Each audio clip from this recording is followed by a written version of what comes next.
interdit. Bonjour Elisabeth. Bonjour Elisabeth. Bonjour Cécile, bonjour Patrick, bonjour à tous. Alors vous voulez revenir, Elisabeth, sur un certain malaise chez les enseignants, hein, chez les profs.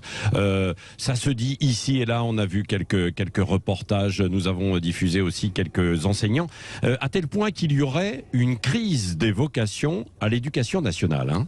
Oui, alors beaucoup de professeurs n'aiment pas cette expression. Hein.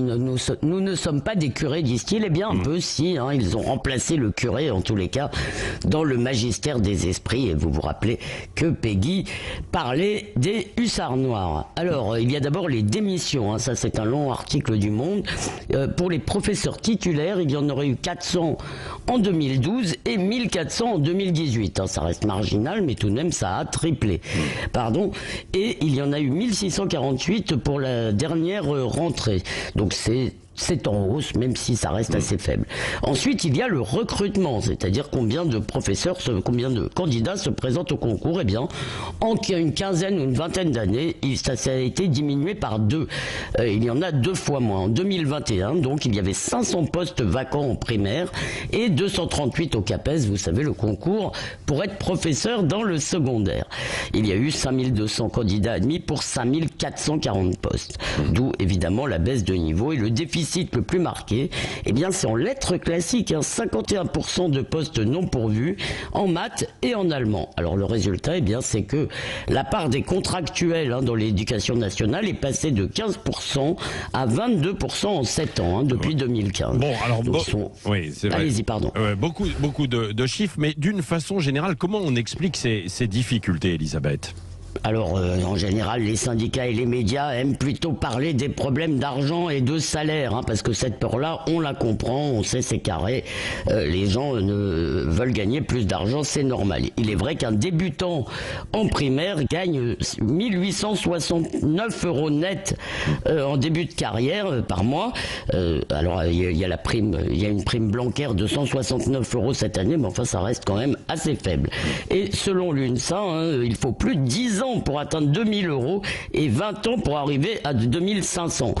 Donc pour se loger avec ça, vous devez forcément renoncer au centre-ville. Cependant, je suis pas sûr que le salaire ce soit la première motivation des professeurs. Hein. Il y a ce qu'on appelle, on en a aussi parlé beaucoup, la crise de l'autorité dans certains établissements. Professeurs, c'est un métier disciplinaire. Ils sont régulièrement en but à des violences.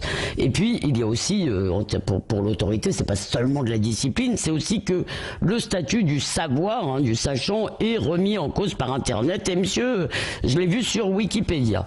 Et puis il y a le traumatisme créé par l'assassinat de Samuel Paty. Dans les territoires perdus, vous le savez, il est difficile d'enseigner certaines matières. Yanis Roder, pour les 1 an de cet assassinat en octobre, écrivait dans Le Monde: ce qui est advenu ce soir-là, c'est la négation même de leur raison d'être, de ces professeurs. Or, malgré tous nos grands discours, eh bien, la culture du pas de vague continue. Quand il y a un problème, on préfère souvent regarder ailleurs.